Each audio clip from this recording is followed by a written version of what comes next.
This is Black Writers Read.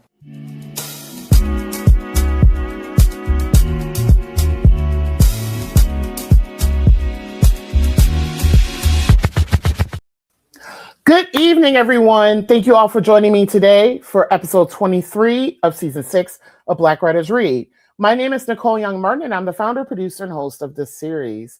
Happy National Poetry Month. I'm so excited to host tonight's guest to celebrate the occasion of one of the moments we get to recognize a specific genre of writing each year. So just a little bit about tonight's guest before I do her official introduction. We first connected on social media. We both live and work in the greater Springfield region. I live in Connecticut, and she's based in Springfield, Mass. And we had an opportunity to meet in person.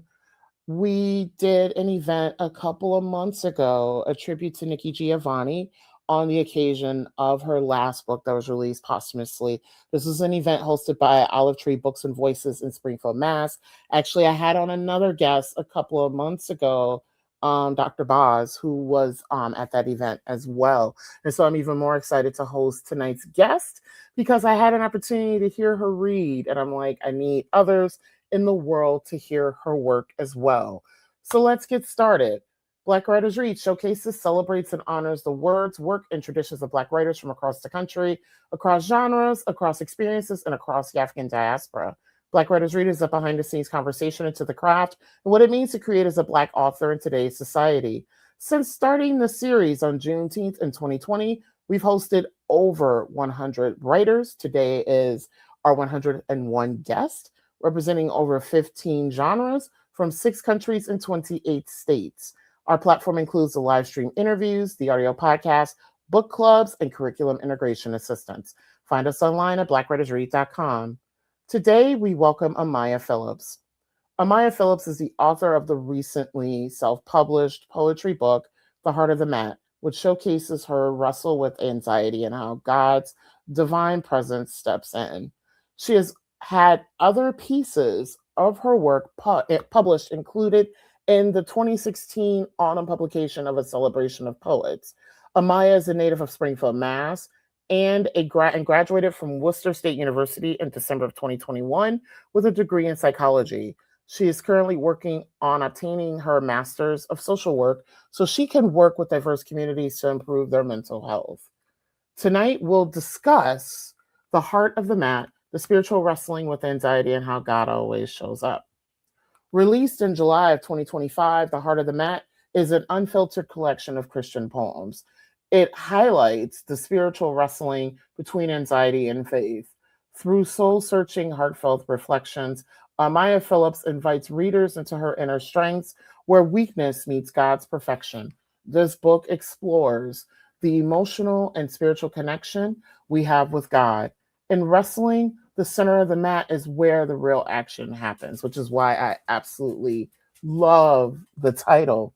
That's where Amiya finds herself face to face with anxiety round after round, but she's not alone. This book is a reminder that even in our most difficult battles, God is always near. The Heart of the Mat provides affirmations about how God's love helps us to heal and conquer our challenges, praise breaks, uplifting spiritual verses and prayers, a bonus interview with a Christian mental health therapist, which I absolutely love, especially since she is someone that I recognize in the region, and a reminder that God's faith will continue to order our steps, regardless of the struggles we face. The Heart of the Mat is available for purchase via Amazon and on Amiya's website, which is www.wordsbyamiya.net. That is www.wordsbyamiya.net. For those of you who are new to Black Writers Read, here's the format. Amiya will read from The Heart of the Mat, and then we'll chat. I will monitor the comment section from the platform that you're coming from today, and we typically have people coming in from Facebook and YouTube. Please feel free to use the comment section to add your kudos, your congratulations, any comments or questions that you have for today's guest. I will monitor the section and either insert the question or kudos during our interview at an appropriate time, or I may hold them towards the end. So please feel free to use that comment section. I'd now like to welcome tonight's guest, Amiya Phillips, to the virtual stage. Ooh, thank you. Good evening, everybody. Thank you for that beautiful introduction. And so I will be reading. This is from round one. Who told you that? So technically, chapter one. Yes, so go ahead. Happy reading, and I'm excited to come back and chat. Thank you. So this first poem is called Thorn in the Flesh. Dear anxiety, I can't see you, but I feel you badly. I can't hear you, but I know you far too well. There are not enough mindfulness exercises or enough magnesium gummies that can make me feel any better. For me, each of those mechanisms is equivalent to a placebo. Your weight on my heart is something I can't wait to get rid of. I just don't know how. What's even the problem this time? I can't say. You don't have a face, not a scent, just pressure. I can't tell which direction you're coming from, but you need to find your way out quickly. I want to sleep, but you're pulling to keep my eyelids open. You're treating my heart as a drum set, and my brain is overstimulated with nothing and everything at the same time. You, anxiety, are the thorn in my flesh. Someone please save me before this gets any worse. Sincerely, just a girl who feels stuck. So that's thorn in the flesh. And then now I'm going to read The Battle is His Burden, which coincides with thorn in the flesh, which we can talk about what that really means later. The battle is his burden. It's because of you, Lord, I won't let this battle win. It's because of you, Lord, this battle isn't winning. I know you give your toughest battles to your strongest warriors. There were times I felt like I was playing tug of war with anxiety, and the rope was about to slip away from my hands. But right before that could happen, you stood in front of me, tugging the rope just hard enough for me to win the battle. So that was The Battle is His Burden. And so now I'm going to read 2 more poems from round 2, aka chapter 2, which is called Tears in a Bottle. And so the title of this poem is called Restless. I would be lying if I said I wasn't anxious. I cannot think about anything else besides the future. It feels like every awful thought is invading my mind, and it's just not fair. It's like an uncomfortable itch that I cannot seem to fight off. No one knows how to help me. I'm tired. I'm so tired. I know it's not just me feeling like this. So that was Restless. And then the next one is Tests, Trials, and Tribulations, Oh My, which coincides with Restless. I was being tested. My free will guided me to bubble in the answer I thought was best. The self doubt was real. I kept going back and forth with my answer, thought that scratching out one answer and changing it to another one and another one would confuse my teacher. But he was watching it play out the whole time. He knew what I was going to do before I did. There was no one else around me. I was not able to observe their faces to see if they were equally as torn as I was. I was not able to sneak a wandering eye over to their test. I could not Quizlet my way out of this one. My only choice was to look forward to the test in front of me. I turned in my test, and tears flooded my eyes. I did not know how I did, but I stayed faithful and left the rest to him. The teacher wrote my score in red ink, leaving a reminder of the blood, sweat, and tears he sacrificed for his children, students. The grade that I received wasn't numerical like I expected, nor was there a letter grade. Instead, it read, Well done, I love you. So that was Tests, Trials, and Tribulations. And now the last 2 poems I'm going to read are from round 3 called The Lord's Purpose Prevails. And so let me just get to it. And so this poem is called The Quiet One. Silence is what is emitted from her mouth. She says nothing as everything else says everything else says anything and everything to her. She takes in their breaths of negativity, trying their hardest not to exhale them back into the world. She's not sure if it's the darkness or the tight hold around her mind. Whichever it is, she can't seem to escape from it. And then this is the last poem I'll be reading. This coincides with the quiet one, which I just read, and this is called Lord, What Was I Made For? She wasn't made to fit in. She wasn't made to be put into a box. She wasn't made to conform to the space that lies within.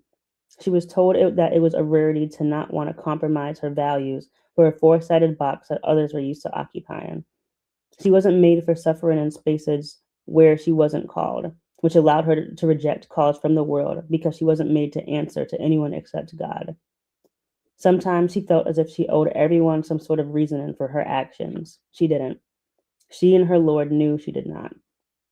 She was scared people would judge her as if she didn't explain herself, but only God could really judge her. Her values did not include other people's comfort. When she walked, she stirred earthquakes in spaces that had not ever been shaken.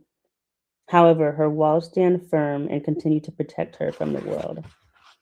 She was not made to conform, for she knew she was made for transformation, set apart for a reason. God made her to fulfill a God-given purpose, for it reads in Ephesians 2:10 that for we are God's handiwork, created in Christ Jesus to do good works, which God prepared in advance for us to do. You see, none of us were created by accident. We were made to stand firmly in God's purpose and not be easily swayed by the harsh winds of the world. I pray that this touches someone. I pray that you know that you are made for a special purpose. Though I cannot tell you what that specific purpose is, I know someone who can. And so you do. So do you. And that is the poems. Yes. So I want to start off tonight by saying thank you for writing. Yes, absolutely. And the biggest reason for that is, and this is something that Amaya and I talked about off air before we came on, is I appreciate that you, and I have questions about that you combine your personal and professional duties as, someone who is very religious and also someone who is a mental health care practitioner into one. And there are so many people, so many sectors, and also so many cultures that believe they can't coexist. Mm. And I feel like they should.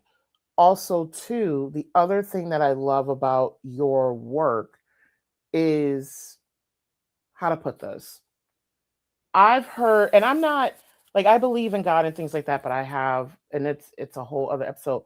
But because of different experiences in church, I have a whole different relationship with religion. But one of the things that I've noticed in a lot of writings that lean into religion and spirituality, especially Christianity, I hear either God as my healer, God as my savior, God as my testament, and then God as my partner.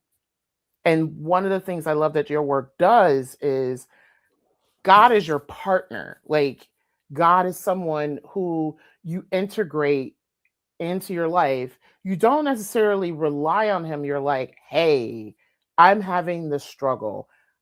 What can I do to get through this? It's a very beautiful accountability journey that I've noticed with some like Christian writings, they don't necessarily do. Mm. It's either all or nothing on God, and that yes, I walk in his footsteps, but I don't exist as a person. And what I love about your writing is that, and I hope this makes sense, that God is a partner in your work, and that you do exist as yourself. It's not, you know, yes, God is our creator. However, I am my own being and I have some autonomy in terms of the life that I live. Mm-hmm. And so I'm like, I'm grateful that you have chosen the mental health profession as your your path for work, because we do have so many people who are grappling with, I need both, but I'm growing up in a situation in a culture where I'm being shamed for needing both. And also too, within the Black and African American communities, Mm-hmm. and many like African immigrant communities, where it's like therapy is bad. And I'm just like, why? But also I'm someone, I've always had my mental health struggles. I'm of a lineage of women who struggle with mental health issues. And so it just feels like it's a part of the daily work. So, long and short of it is, thank you for writing, given the ways that your lives intersect. Like, we need more people like you writing. Thank you. Yeah, I definitely, with this book, I feel like God is definitely, I think he's really everything savior, healer. Like he definitely has the power to do all of it. Um, I feel like when it comes to mental health, my struggles with anxiety and just being anxious, the biggest thing that he's shown me is that he may not always, fix the situation or Hmm. fix the problem just like that. Like some person may be healed from anxiety and never, have it again. Other people, he shows, and I'm one of those people that, he can work through that. So while it might not be an immediate, oh God, I need you to take this away. That's, as many times as you can pray that prayer, he may not do it not out of spite or anything like that, but just to show you that he's always there through those moments, and he's always there in the darkest valleys, and he walks through those journeys and those dark times with us. It's not always an immediate kind of like, oh, I got it, like I'll just take it away. Some people, yeah, but in a lot of cases that's not really the case. And so I wanted to focus with this book on like God when he's in it, like when he's really just seeing us down and out, just walking with us through that journey of anxiety or whatever it may be for whoever, and just really just meeting people where they are and helping them get to where they need to go, but not focusing on the end spot, but really just being in the moment. Nice. So, this is a great way to segue into questions. So, today's conversation is going to start a little bit differently than how we traditionally start on Black Writers Read. So, for folks who are joining us, I typically hold this question towards the end, but this question I think will help frame the conversation really nicely. I would like to start by asking today's guest, Amiya, why they write. So, prior to having our guest on the podcast, we ask each of them why they write. And here's what you offered. I write to express my feelings and to pour my heart out when I can't vocalize it. I also write to express the feelings of God's love and his peace. To be an author in this time is utterly important. In a world where we're seeing people being critiqued for expressing themselves, it is crucial to be a voice on certain topics and allow others to relate to our words. As someone, you might hear that I live 2 houses from the train tracks. As someone who did not use to express their feelings to others, sharing my work with others has been one of the most vulnerable things that I've done. I wanted to share my work in words to allow others not to feel alone in their similar feelings and to give words to what they may not be able to voice. So here's the question. What first inspired you to write, and why has poetry become your vessel to deliver your message? Yeah, so I started writing when I was probably like first, second grade, but in terms of relating to poetry and writing about emotions and stuff, that started when I was in high school. At that point, mental health was just starting to become a thing that people talked about openly in like friend group settings and family settings or the Black community in general. I think it was still new at that point.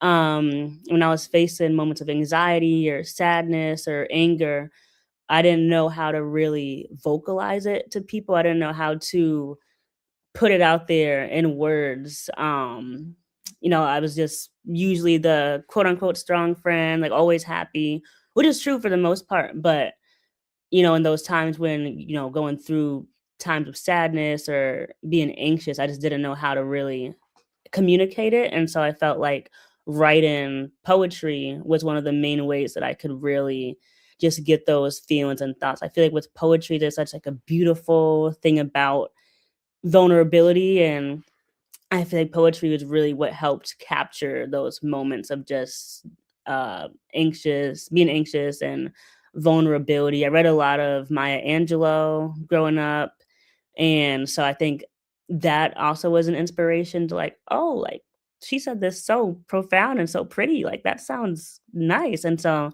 I feel like readings like that. I grew up listening to Kendrick Lamar, people like Sia, and just hearing how like lyrics and words could just go together so pretty to talk about feelings and stuff. I feel like those were big inspirations too. And so it was like, okay, like let me try. But yeah, I think those all like wrapped in one probably is what helped the most. Your work integrates religion, psychology, and social work in your own mental health journey. Why is it important to you that these topics intersect? And how does poetry allow for these very unique conversations to happen? Yeah, I feel like regarding religion and mental health and psychology, I feel like a lot of the times the conversation, it's like people act like they can't coexist. Like it's either one or the other. Like you're either Christian or you're anxious. Like they can't coexist. When really when we're human beings, we're going to have natural human emotions like being sad, being angry. Jesus himself had multiple different emotions, we see throughout in the Bible. And though I feel like it's important to really show people that like we're human, and those conversations have to really coexist together so that we can get to a better spot. um Praying, journaling, whatever it may be, like it's important for Christians and whatever, whoever to really just be able to accept those emotions and not like, oh, I'm not supposed to go through this. I'm not supposed to have this, but it's important to kind of sit in it, identify it, and work through it. Where as opposed to kind of brushing it off. I feel like too another point within the Black community and religion, I feel like those two really, like a lot of people act like they can't coexist when really it's like you need God, you need, to have somebody to look to get you through those dark times. And I feel like poetry helps bring out those vulnerabilities to light, and just really writing out those true hardcore raw emotions. In the Bible, in the book of Psalms, there's so many beautiful words expressed by, people like David, who were just really confessing to God. It's like, hey, I'm going through it right now. These are my emotions. And it was just so beautiful because instead of hiding it, he's like going to God. And the thing with, God, like he knows our emotions anyways. So when it comes to the conversation of, oh, we're not supposed to talk about it, we're not supposed to do this, it's like he already knows that you're anxious. He knows that you're sad. He knows that you're going through this. So I feel like we just do a disservice to us, to ourselves, trying to hide that. And so I think poetry is really like a confession. It's a vulnerable moment, and it's just so pretty. And it's just really just being honest with yourself, being honest with God, and being honest with whoever else ends up reading the work, and just laying it all out at the table. Yes, and also with poetry, because poetry was one of my first writing genres. Poetry too is very short and concise. And Hmm. so while some people may think writing in that short form is easy because like, oh, it's just only a few words, but I'm like, but you have to pack so much Hmm. into so few words. So I a lot of times when it comes to poetry and that conciseness, like the challenge of, oh, I gotta pack this in like 100 words or less. Yeah, And I think the that's true. beauty, yeah, and I think the beauty too that comes in poetry is because you can mix a little bit of personal, a little bit of vulnerable, and then also too a lot of the symbolism and metaphors so that people, and this is one of the other things too that I liked what you did with the book, especially when you change narrators, because you did a lot of first and second Hmm. person, is that the reader can see themselves in the work as well. Right. Absolutely. I'm glad that that was in there. Yeah, that delivered to people and that reads people. Yeah. So, what is the origin story of the Heart of the Mat? Why this title and why this poetry collection right now? So a lot of these poems were written when I was in high school, about to graduate. When I was in college, also about to graduate, or just going through the hustle and bustle of getting assignments done while working, while maintaining a social life, and just anxious moments in that. And then with college graduation, there's a lot of poems from around that time. It's like, oh my gosh, I'm about to leave my friends, FOMO, like all these different things. And then there's poems from after I graduated from college, and it's just also sitting in those moments of anxiety. I wrote a lot of poems like 2, 3, 4 in the morning. And I had like a tab on my notes app because that's where I would write the poems, all on my phone. And so I have a tab on my notes app, poems about anxiety. And then I think it's around 2021, 2022 is when I started getting closer to God. So I had poems about him and had the same thing, like poems about God. And that was another tab. And originally, when I started working on the poetry book, I was thinking, okay, I'll do like poems about anxiety. Like that'll be one chapter. And then the next chapter would be poems about God. So it'll be chapter 1, chapter 2, and then that's it. And then God woke me up and he was like, hey, like, this is not, that's not your testimony. Like, and so it's more of really, I wanted to showcase that wrestle of, having those anxious thoughts and not knowing what's to come. And then God meeting me where I'm at. And then going back to like, okay, I'm anxious. And then God's like, I'm here. And then it stops like, I'm anxious. And then God's like, I'm still here. So I really wanted to showcase that wrestle between the two, of how God has met me, where I'm at. And that was definitely where that started. Regarding the title of The Heart of the Mat, I went to 2 or 3 different titles. And I really was just trying to find like something that had to do with wrestling. I really wanted wrestling to be the theme. So I was like, okay, like wrestling mat. What's like, I just looked up different wrestling terminology because I do not watch the sport. So I was like, okay, like what can we do? And so I read that the heart of the mat has to do with like the most action happening at the focal point, like the center of the mat, at the heart of the mat. And so I was like, okay, like in my wrestle with anxiety, the most action is taking place at the heart of the mat because that's where God is meeting me and he's doing, all of he's doing his big one, if you will. And so I feel like in this middle, in the middle of the wrestling match between me and anxiety, and God's coming in the center and he's really just helping me and he's helping me stay grounded and just really just taking over pretty much. Can you share a little bit more in terms of the writing process?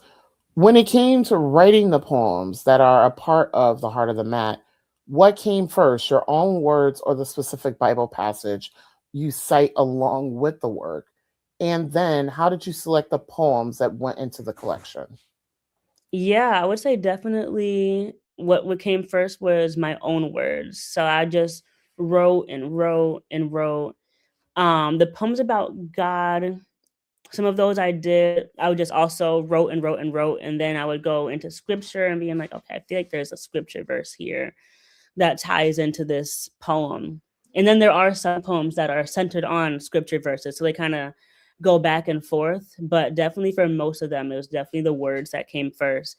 And then once I started getting closer to God, praying more, reading more scripture, and spending time in the word, I kind of went back to certain poems and filled in some things, tweaked different titles, like Thorn in the Flesh. That's from the Bible. Tears in a Bottle, that's also related to a Bible verse. So it's like really going back and getting deep in scripture and reading that is what helped. But definitely for the most part, it was like the words, just putting them on paper, just getting those thoughts out and just taking them from like being stuck in my head to really being out and then this add in for the most part. The Heart of the Mat is a self-published endeavor, which for folks, because for the longest time, and I want to put this out here before I pose the question, for the longest time, people didn't respect the self-published hustle. And I'm so glad that it has become such a pivotal part of the conversation. It's like self-published and traditional publishing can coexist. So much so that there are pretty prominent authors who either started as publishers and became very successful traditional or flipped. So Kennedy Ryan, the romance author, is one of them. And I have not had her on yet. I would love to have her on. Yes. I've talked about her on the series. Victoria Christopher Murray is one who started self-publishing and is now a successful traditional publisher. Then I've had folks on and Cher Therese, she's a romance author. I believe she's mostly self-published.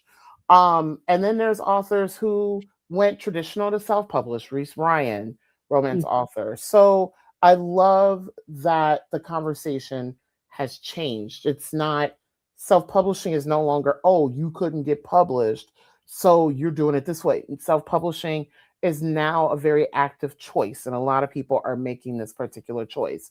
So, can you talk about the process of going from idea to finished product? And who else did you involve in this process and why?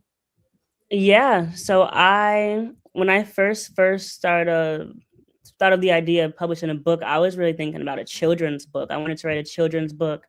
I have the manuscript. That'll be out at some point. I don't know. But I started with the manuscript on talking about a girl who writes, and she does that to express her emotions. I wanted to have that book for children so they could see, like, okay, I don't have to throw a tantrum. I don't have to crash out. I can write. I can read. I can do just, sharing different coping strategies that can help students or kids in general. And then I started working with my writing mentor, Renee Jihad. And she also has a few books of her own, a few poetry books. And when we were going back and forth with the manuscript, she was like, I feel like I'm trying to go back, but somehow we ended up changing from a children's book and having that manuscript to just really working with having a poetry book for people of many different ages. I was thinking mainly young adults, but I feel like this book does apply to all ages, which I know that, yeah, we'll talk about that.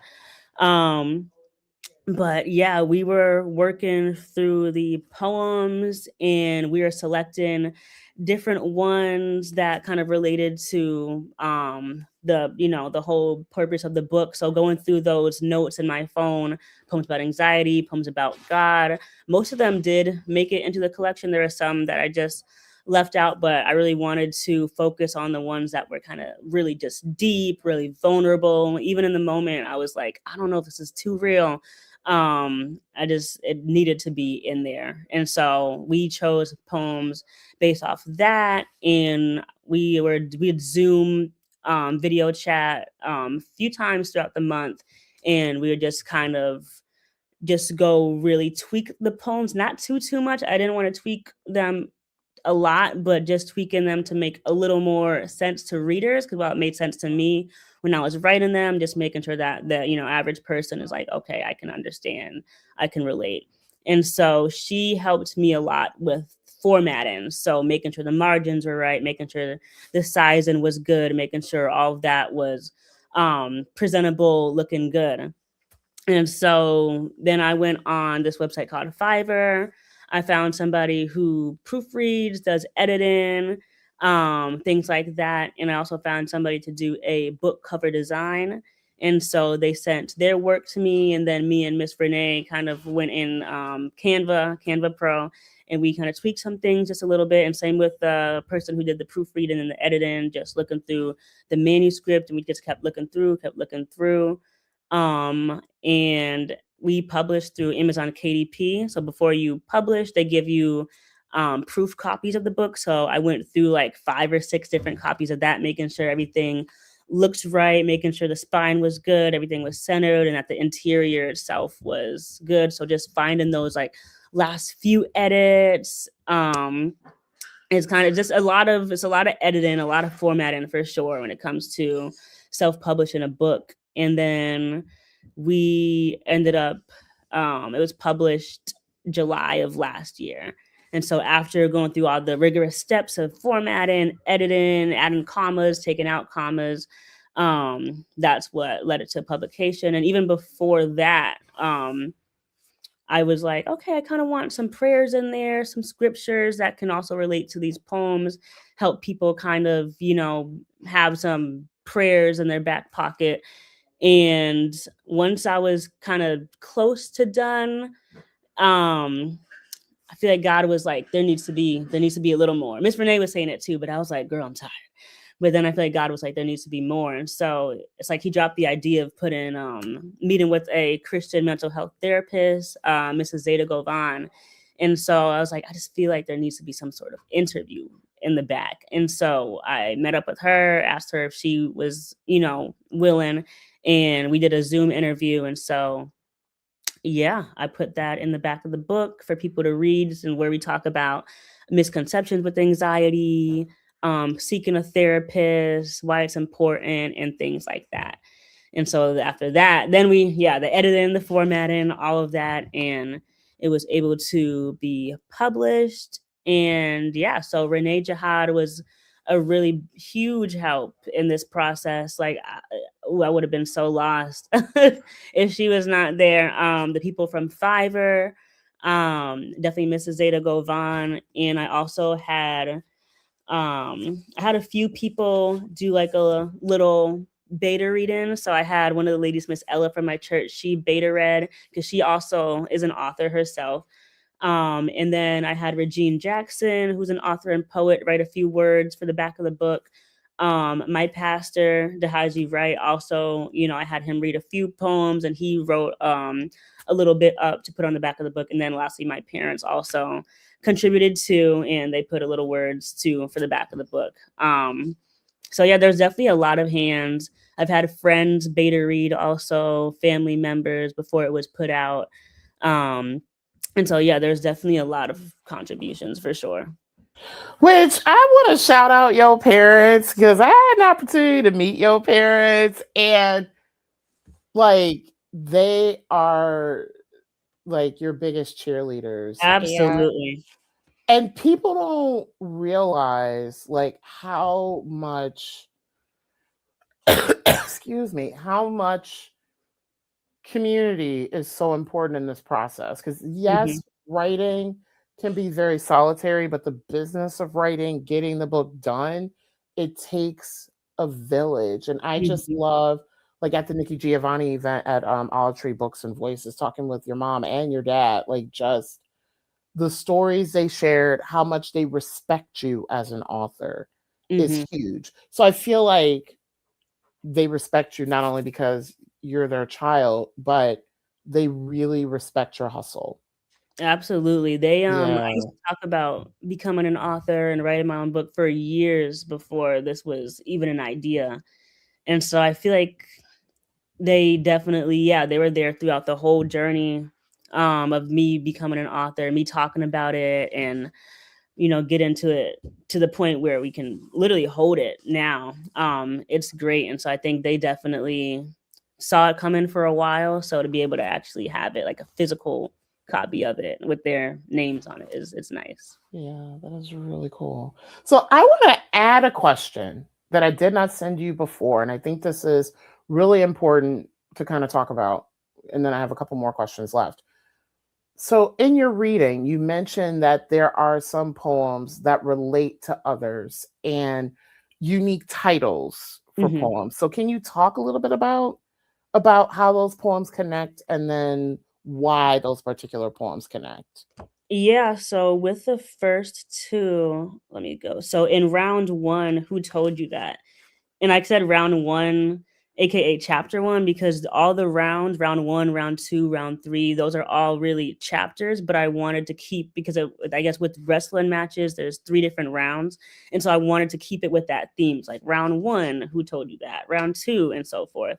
But yeah, Thorn in the Flesh. So that one had to do with, talking to anxiety, which originally it was just when I wrote it, it was talking about anxiety. But my writing mentor, Miss Renee, she's big on personification and really like talking to these things. And so she helped me to kind of tweak that a little bit.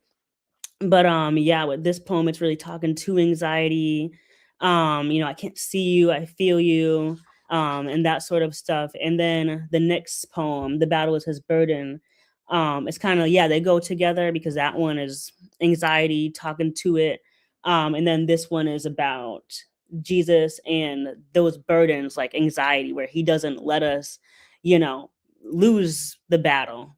Because really it's not ours, it's his. And so, Jesus, he never loses any battles. So when it comes to anxiety, depression, things like that, it's really has to do with him kind of swooping in and really just meeting us where we are and helping us with, for me, the battle with anxiety. So it's kind of like talking to anxiety and then talking about God and how he really comes through in that battle.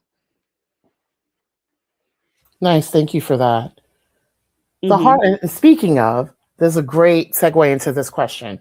The heart of the mat is deeply personal and a special testament to possibilities of integrating a spiritual or religious practice with mental health care.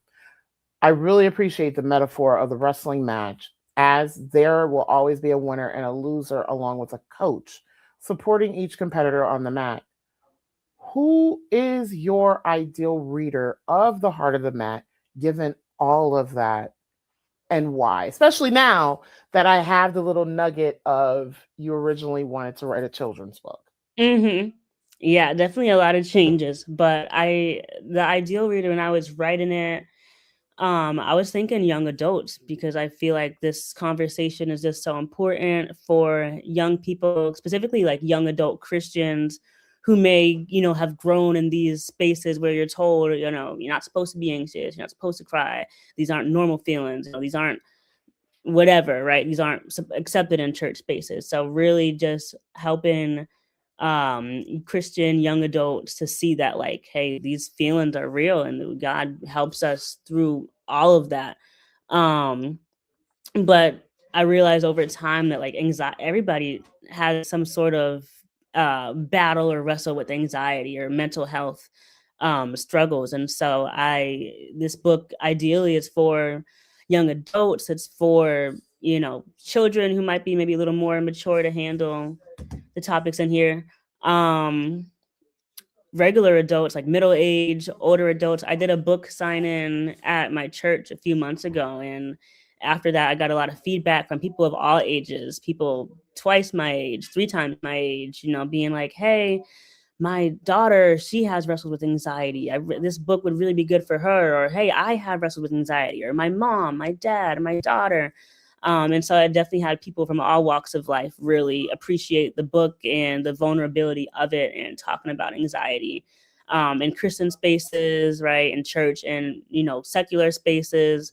And so I think the ideal reader would really be anybody who has had struggles with mental health, or anybody who knows somebody who has had struggles with mental health.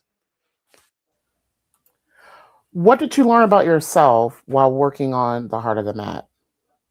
I think one of the biggest things I learned is that I don't totally suck at making decisions, because I feel like a lot of the time I get decision fatigue. And with writing a book, there's so many little things that you really have to decide on when it comes to the cover, or even choosing who's going to do your cover. Like with the children's book manuscript, back when I was working on that, I just got so overwhelmed, and it's still what it is, a manuscript. And so now with the heart of the mat, I feel like I learned that, okay, I can make hard decisions because it's something that needs to happen. I feel like with this book, I really took it as an assignment from God. Like, God's like, listen, like, this is mine. Like, I'm putting this book through you to spread to the masses. And so I felt like I had to really make those hard decisions on the cover designer, the format, the actual cover design, the font, which poems went in. And so while those are things that are usually for me a struggle, and then I get overwhelmed and kind of just stop and crash, I feel like this book and, God has really challenged me to get to the point to like, okay, what's it going to be? Um, and I really learned the importance of asking for help and not holding back and being like, hey, would you be able to interview for this book? And not having those thoughts of like, oh, they're probably busy, or maybe they don't, but really just putting myself out there. That's another thing I learned, is how to put myself out there in different spaces, even when it feels not natural, or it feels like, oh man, like, I don't know, like, kind of want to chill today. But really just like I learned how to kind of do it anyways, really. So just going into different spaces and really just connecting with community, which is fun. And so I think those are the big things that I've learned with writing the book. And lastly, what is next for you, and how can the Black Writers Read community support you on this journey? Yeah, so at some point, I definitely do want that children's book to become published. I am in school now, second year social work student. And so that is taking up some time. So I graduate next year. So maybe within the next few years, I would say I definitely do see a children's book come in with a similar type of topic. When I was setting up for the book signing, it was in one of the rooms in the church where they usually do children's church. So while that was ending, a lot of the kids were like coming to the table, like, "You wrote a book? Oh my gosh, what's it about? Oh, there's stickers. Oh," so it's like I was like, "Oh, that would be just so nice." That really kind of emphasized it even more and pushed, like, enforced it. It's like, okay, a children's book would be nice to be next up. But yeah, definitely within the next few years.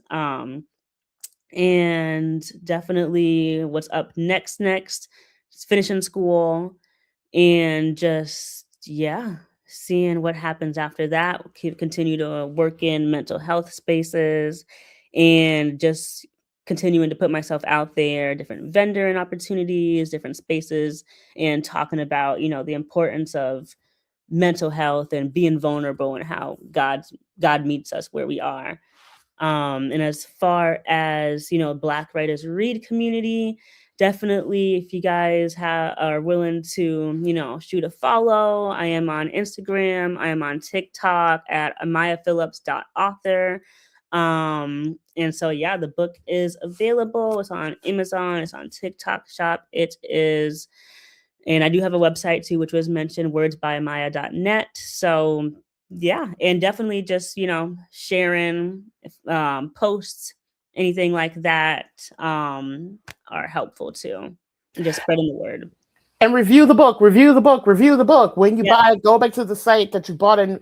Because the thing also, too, not only does it help the algorithms for people who read and like similar books, my understanding is the importance of reviews to keep it in print.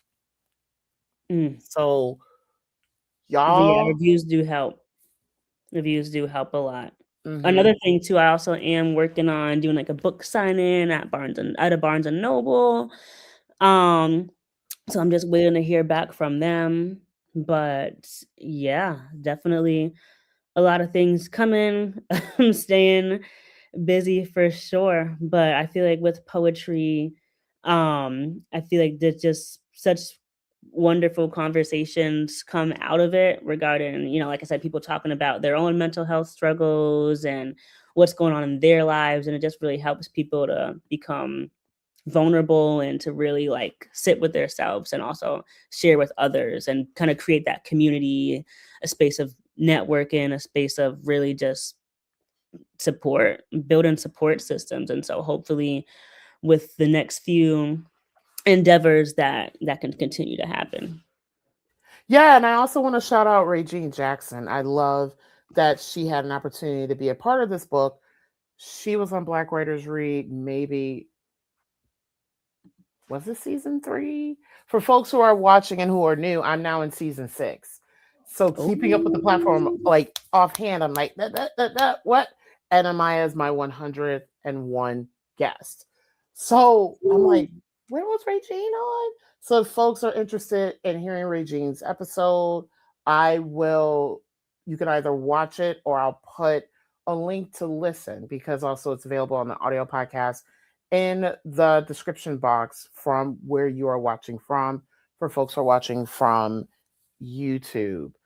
Also, too, past episodes are available at my YouTube channel, Nicole Young Martin, and also wherever you get your podcast. So you can listen to the wealth of authors that I've had on. I've had on all types of folks. And I wish I had it handy, but here it is. I do. Um, Another Christian author I had on, was it last season? That I would love folks to find this and read it along with Harder Than Mad. I want to shout out Latanya Orr. her book, Found Her, Finding Me. This is actually a journal for women, Ooh. another Christian author. I think these books pair really nicely together. So, yes. So, Maya, thank you so much for being on, and thank you so much for starting your week with us, given that it is a Monday night. Yes, no, I've had fun. This is great. Thank you so much for having me on here. I feel so like special, like to be a part of Black Writers Read. This is great. Thank you for anybody who is watching. I really appreciate the support. And yeah, this has been great. Listen, I wasn't doing too much. I was just doing a little MTEL prep here and there. So I was like, okay, I'm ready. I'm ready to talk and chat. And yeah, and so this was great. Great way to spend a Monday. Yes, and I also want to shout out, speaking of which, by the way, given that this podcast started and grew in the Western Mass region, I will always have a spot for Western Mass writers on here. I want to also shout out another very special person from the community who did your photo, your headshot, Leonard Underwood, who is an Yes, shout out amazing photographer. to yes, me and Lenny, we go way back. Oh my gosh, because he did my pictures for my senior photos. He did. Oh, So literally, it's crazy. Yeah, he did those. And he did everybody just about that I know is Sweet 16. Like he's everywhere. And so and he also goes. We go to the same church. And so I reached out to him. I was like, Lenny, I have this book coming out. Can we do like a book launch photo shoot? And he was down. And so we did that, and we were chatting for like hours and hours about the book, about Springfield, about Western Mass, and just it was nice to be able to catch up with him. And he's very very professional. Like, oh my gosh, like Lenny's a guy. He's an OG. Like he's been doing photography for years, and so it's really nice to just be able to see him like really get into his craft. And he's just yeah, he's great.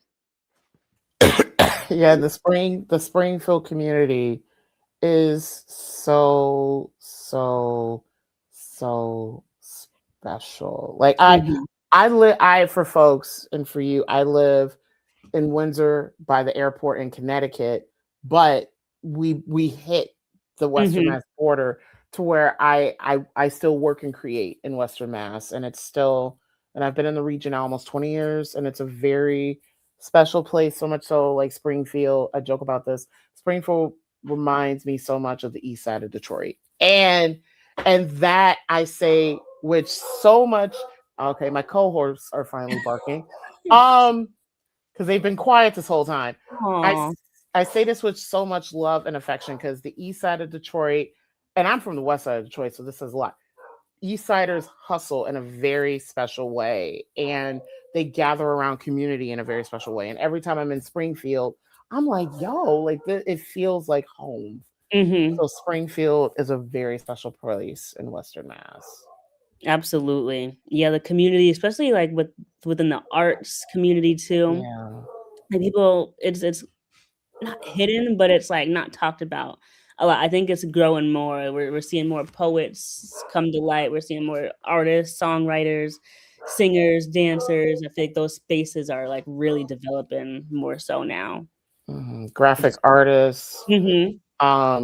visual artists, painters, which we did lose um, someone very important to our community a couple of days ago, Mhm. Rosemary Tracy Woods, who was the founder of Art for the Soul Gallery in downtown Springfield. She recently passed. So we have, oh my God, the co-host. Sorry, I don't know if you hear my dogs barking. They want to be a part too. They're like, it's my They do, and they've been quiet this whole time, and they're like, "Oh, mom's ending the podcast," woo, woo, woo, woo. And I'm like, You're right. "Y'all." Something sparked them. That is so cute. But Springfield, it's a very special place, and I hope that people come here for more than just the Basketball Hall of Fame, more than just comedy shows at Mass Mutual Center, and more than just a pass through to get to the Big E, because Mhm. Springfield is not that far from the Big E. So Absolutely. Yeah, yeah. there's a lot of room for community, and yeah, people really like each other regarding like Yes. artsy space, I feel like.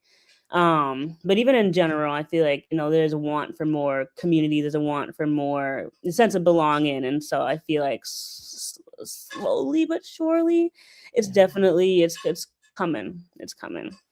Yeah.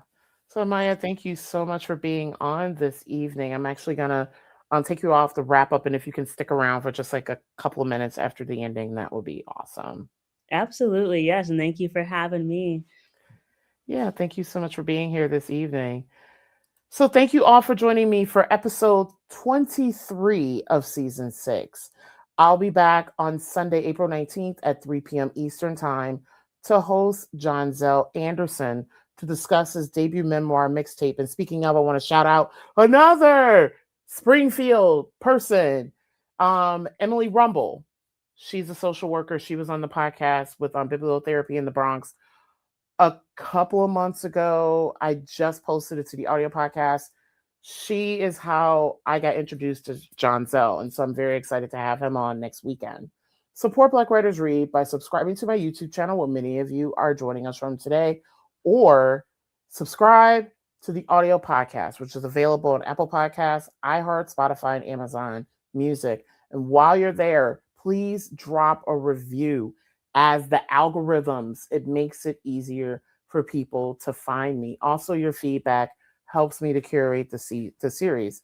And if you are so moved and able, please support Black Writers Read on Patreon.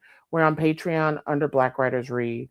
By supporting us in these various ways, you're helping to sustain this platform, this award-winning platform, which is independently produced and self-funded. To learn more, please visit blackwritersread.com. Thank you all for joining us this evening, and more importantly, for ensuring that Black writers continue to matter.